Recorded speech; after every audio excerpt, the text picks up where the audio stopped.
आता टॉप 9 मोठ्या घडामोडी पाहूयात।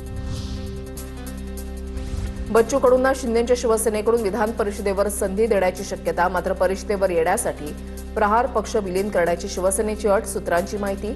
तर विधान परिषदेसाठी बच्चू कडूंच्या नावाची जोरदार चर्चा असताना नीलम गोऱ्हेंचं नाव जवळपास निश्चित, सूत्रांची माहिती। बच्चू कडू शिवसेनेत आले तर त्यांचे स्वागतच आहे। प्रहार संघटना शिंदेच्या शिवसेनेमध्ये विलीन करण्याच्या चर्चेवर निलेश राणेंची प्रतिक्रिया।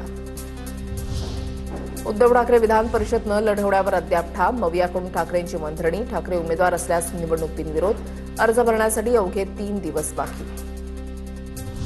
विधान परिषदेवरून उद्धव ठाकरे लवकरच भूमिका मांडतील, संजय राऊतांची माहिती। तर शिंदे महाल भाजपची ही मतं फोडू शकतात, राऊतांची टीका। नीलम गोऱ्हेंच्या संभाव्य उमेदवारीला पक्षातील कार्यकर्त्यांकडून विरोध, सूत्रांची माहिती। स्थानिक स्तरावर कार्यकर्त्यांना संधी देणं योग्य ठरेल, कार्यकर्त्यांची भावना, सूत्रांची माहिती। बागेश्वर बाबाच्या कार्यक्रमातील मंचावर छत्रपती शिवाजी महाराजांचे फोटो, छत्रपती शिवाजी महाराजांबद्दल वादग्रस्त वक्तव्य केल्यानंतर मोठा वाद। नागपुरात धीरेंद्र शास्त्रीच्या 5 दिवसीय रामकथेला कालपासून सुरुवात। लातूर जिल्ह्यामधल्या उदगीरमध्ये बागेश्वर महाराजांच्या वक्तव्याचा निषेध करत आंदोलन, बागेश्वर महाराजांच्या फोटोला जोडे मारत मराठा कार्यकर्त्यांचं आंदोलन।